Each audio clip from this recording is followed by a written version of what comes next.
ሰላም እንዴናችሁ ሁሉ መልካም ሁሉ ሰላም ሚኪ ነኝ ከሚኪያስ ኢንፎ። ዛሬ እንግዲህ በዋናነት ለየት ባለ መልኩ ነው ከናንተ ጋር የምንቆየው።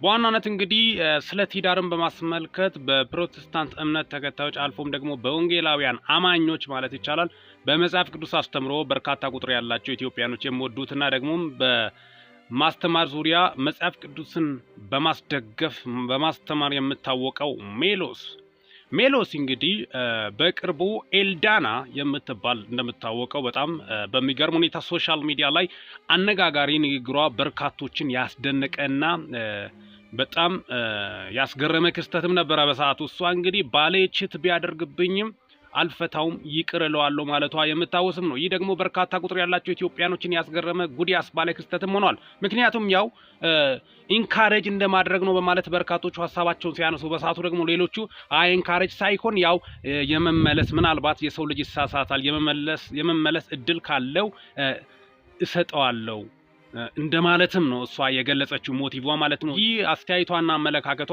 በርካታ ቁጥር ያላቸው ኢትዮጵያኖችን ያስደመመ ክስተትም ነበረ። ታዲያስ ከትዳር በፊት እንግዲህ ደግሞ ሚዲያ ላይ የምናወራቸው ነገሮች ብዙ ጊዜ ሰው ሚዲያ ላይ በተለይ የኔ ቆንጆ የኔ ማር ምናምን ሲባባሉ ከርሞ መለያየት ይፈጠራል። ብዙ ጊዜ ፍቅራችንን ትዳራችንን ወደ ሚዲያ ባናመጣ የተሻለ ይሆናል። ምክንያቱም በጣም ፈተና ነው። አሁን ሜሎስና ኤልዳና ተለያይቷል የሚባል ነገር ነው ያለው። ሽምግልና ተልኮ ነበረ። ታዋቂና ተወዳጅ የሆኑት የፕሮቴስታንት እምነት ተከታይ አገልጋዮች በስፍራው ተገኝቶ ነበረ። በሽምግልናው ላይ በጣም ደስ የሚል ነበረ።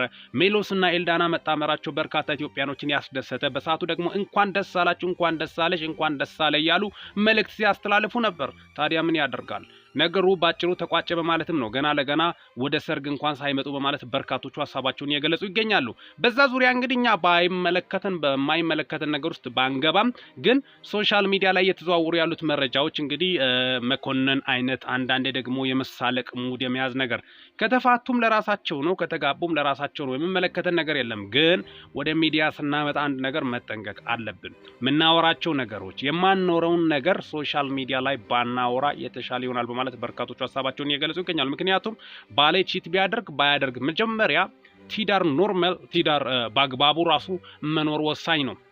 ቺት ማድረጉ ያለ ማድረጉ ሳይሆን ብቻ መጀመሪያ ትዳርን በአግባቡ መዝለቅ ወሳኝ እንደሆነ ጭምርን በርካቶቹ ሀሳባቸውን እያጋሩ ነው። ብዙ ጊዜ በጥናትም የተረጋገጠው ብዙ ጊዜ ሶሻል ሚዲያ ላይ ትዳራቸውን ፍቅሬ ቁርስ በላች አልበላችም፣ ምሳ ዛሬ ከማሬ ጋር ነው የምንበላው፣ እራት የዛሬ ውሎ ምናምን እንደዚህ የትዳር ነገሮችን ሶሻል ሚዲያ ላይ ማሳየት ጥሩ አይደለም።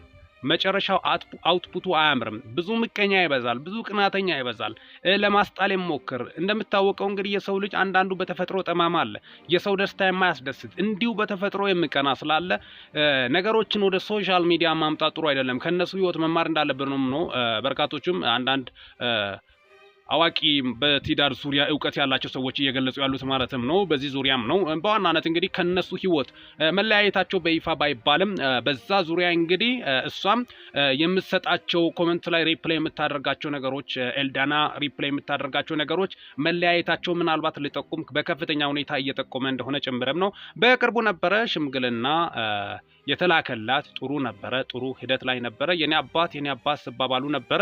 አንደኛው እንግዲህ አባትሽ ቤት ነው ያለው በማለትም ነው መልስ እየሰጠች ያለችው ኤልዳና። በመሃላቸው ምን ተፈጥሮ ይሁን ምናልባት ያው መለያየት እንደሆነም ነው በርካቶቹም ሀሳባቸውን እየገለጹ ያሉት። መለያየታቸውና ያለ መለያየታቸው የሚፈጥረው ተጽዕኖ ባይኖርም ግን እንደውን አንድ ወንጌል አማኝ ሰባኪ በጣም ከባድ ነው፣ ቻሌንጅ ያደርጋል። በተለይ ለማስተማር ቃሉን ለማስተማር በተለይ ደግሞ መጽሐፍ ቅዱስ እንደሚለው ከሆነ በተለይ ፍቺ የፈጸመ ሰው ወደ እግዚአብሔር መንግስት አይገባም ማለት ሳይሆን ፍቺ አንድ ሰው ሲፈጽም አገልግሎት ላይ በተለይ መድረክ ላይ ወይም የሆነ ቦታ ላይ ሲያገለግል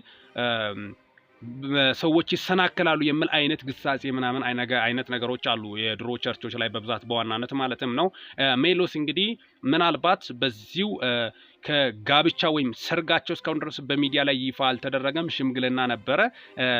ከሰርግ በፊት ምንም ግንኙነት ካላደረጉ ነገሩ ቢቀርም ከአገልግሎቱ ወደ ኋላ የሚልበት ምንም ምክንያት የለም። ምክንያቱም ይህ ሰው በይፋ አገብቶ ሰርቲፊኬት ከወሰደ ወይም የጋብቻ ስርዓት ከፈጸመ ወይም ከሰርግ በፊት በዝሙት ከወደቀም በጣም ከባድ ነው። ይህ ደግሞ በርካቶችን በተለይ የሚፈታተን ነገር ነው በአገልግሎት በተለይ በአገልጋዩ ዙሪያ ማለት ነው። ቅዱስ ጳውሎስ ብቻል እኔም ሰሉ እሱ አላገባም፣ ቅዱሱ ጳውሎስ ያስተላለፈው ወይም ሐዋርያው ጳውሎስ ማለትም ነው።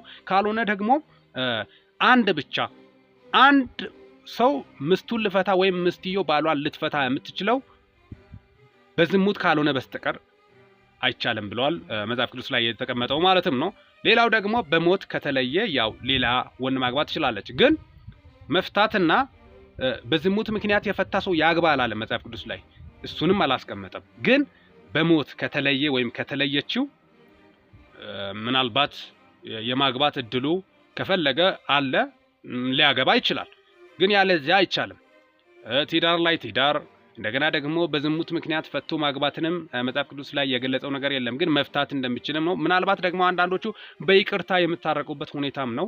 የሜሎስና የኤልዳና ነገር እውነት ተለያይቶ ከሆነ በጣም ነው የሚያሳዝነው። በርካቶችንም ያሳዘነ ክስተትም ሆነዋል። ምክንያቱም ብዙዎች በትዳራቸው እንማራለን ብሎም ነው ለትዳር ለበርካቶች ደግሞ ማስተማሪያ ይሆናሉ ብሎ ነበረ። ገና ለገና ከመጀመራቸው በፊት እሷም የኔ አባት የኔ ምናምን በማለት ብዙ ነገሮችን ስታሳይ ነበረ። ሪስፔክሽኑ ጥሩ ነው፣ ትሪትመንቱ ጥሩ ነው። ለፍቅር ደግሞ ትሪትመንት ሲኖር ደስ ይላል።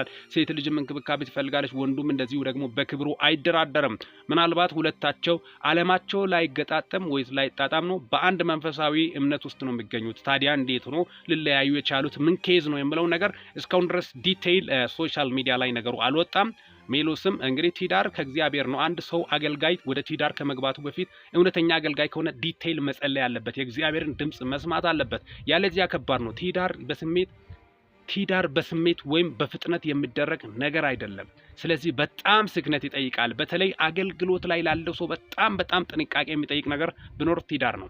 ትዳር ካልሆነ በጣም ከባድ ነው። ምክንያቱም ትዳር ውሳኔ የህይወት ታላቁ ምዕራፍ ነው። አይደለም አገልግሎት ላይ ያለው ኖርማል ላይፍ የምኖረው ኢትዮጵያዊ ራሱ በትዳር ጉዳይ ላይ በጣም ጥንቃቄ ሊደረግ ይገባል። ሰው እገሌ ስላገባችው እገሊት ስላገባች ማግባት አለብን ብሎ በሩጫ የሚደረገው ነገርም ጥሩ አይደለም። በፍጥነት የሚደረገው በስሜት የምነዳ ሳይሆን ሰው በእርጋታ አይቶ ነገሮችን ማስተዋልና ማየት እንዳለበትም ነው። ከፍተኛ የህይወት ውሳኔ በተለይ የሰው ልጅ ውሳኔ ከሚወስንባቸው አንዱ የግል አዳኛው ማን እንደሆነ የሚቀበልበት ዋነኛውና ቀጣይ ደግሞ የትዳር ጉዳይ ነው። ትዳር በተለይ ወሳኝ፣ በተለይ አንድ ሰው ወደ ትዳር ከመግባቱ በፊት ነገሮችን በጥንቃቄ ማየትና ማስተዋል ምን ያህል እንደሚፋቀሩ እንደሚዋደዱ ማጥናት እንዳለበት ጭምርም ነው። ያለዚያ ትዳር ውጤታማ ላይሆን ይችላል።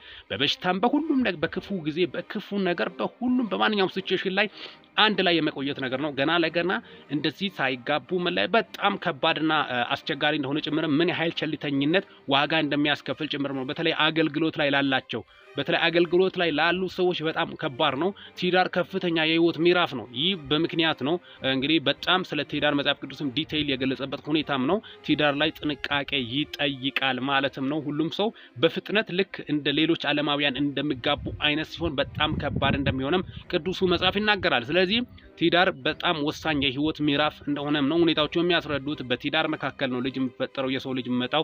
ስለዚህ ዋነኛና የሰው ልጅ የህይወት ምዕራፍ እንደሆነ ነው። ትዳርን በማስመልከት በጣም ጥንቃቄ ይጠይቃል። በእነሱ ህይወት ምን ትማራላችሁ እናንተ? አጠቃላይ ያን በማስመልከት ነው ለእናንተ ይዤላችሁ መጣሁት። እስካሁን ድረስ አብሬያችሁ የቆየሁት ሚኪ ነኝ ከሚኪያስ ኢንፎ። ይህንን ቻናል ሰብስክራይብ በማድረግ ወቅታዊና ታማኒ መረጃ አግኙ።